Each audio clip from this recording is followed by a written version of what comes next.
Hey guys, welcome to my chip shot tutorial. If you like this type of content and you want more tutorials, make sure to leave a like. Chips are not the most effective way to score, but they surely are beautiful. You will see though that in some scenarios the chip shot may indeed be the best option. We're first gonna see how you can increase your odds of scoring chips. Next we're gonna look at the best chip and what positions to use chip shots. Then using chips when the goalkeeper is coming out. And finally the amazing long range chips. The slower the better. If you want to score chip goals you cannot sprint. Actually the slower you're walking the better. As we will see later, I'm not in a good position to go for a chip, but I'm walking very slowly and therefore I'm going for the chip anyway. Now if you want to score chip goals you should always aim for the far post. That way the ball has more time to go over the goalkeeper and then drop down again. So we're gonna aim for the post with the red rectangle on that side, and therefore the ball has more time to drop down again. And we want to chip the ball into the red rectangle because we want it to go as high over the goalkeeper as possible. So always aim for the far post. To improve your odds you should try to make your player direct his face to the far post. You can see now that my pro is now almost perfectly facing the far post. He is also walking very slowly and therefore this is almost a guaranteed goal. You can see in the next clip I just did a double skill move there with Pedro and I really want to score now. Look at the power bar by the way, it's just over 50% is what you need to score them. I'm now almost perfectly facing the far post with my player and I'm walking very slowly. But look at how much pace I had. I could have done a lot of things and I really wanted to score after that double skill move combo. Just shows how much confidence I have in the chip when your player is facing the far post and is walking slowly.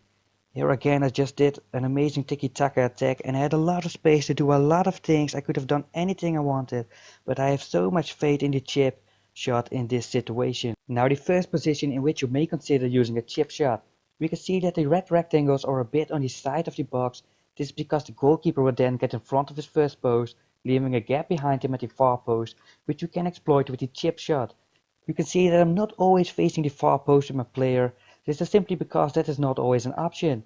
You can still try chip shots in those situations, but the odds of success are lower.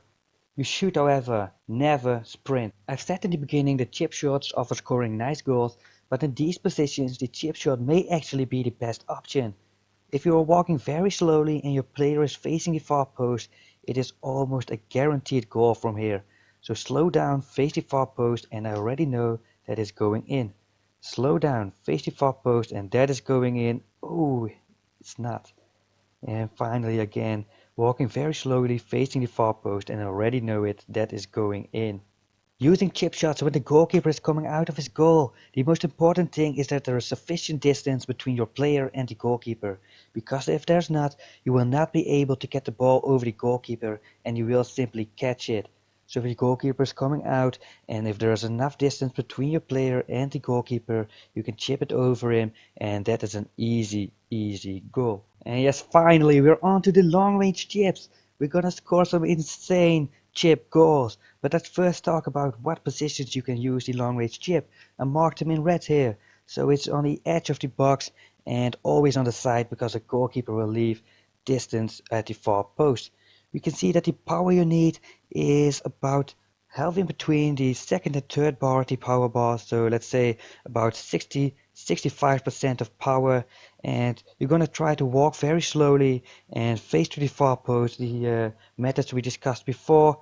How I like to get in the situation where you can walk slowly and face the far post is just from the corner kick, as you can see here. Here with Oscar I'm walking so slowly, I'm not in a great spot to do a chip, but I'm walking that slowly that I'm gonna go for the chip anyway. You can use the drag back, and after the drag back you're always gonna be walking slowly and therefore you can use the chip shot. Here the final chip with Iniesta, just messing around a bit with those skill moves, and then the drag back and I'm walking slowly, not in the perfect chip position, but what a goal that is. I want to make a final remark that the goalkeeper of your opponent is very important. Do not try to chip Courtois, it will not happen, he's 6'6", you cannot chip him. But when your opponent has a goalkeeper like Casillas or De Gea, you should definitely try it. If you like this content then leave a like and subscribe to my channel. This was SOETIE, see you next time.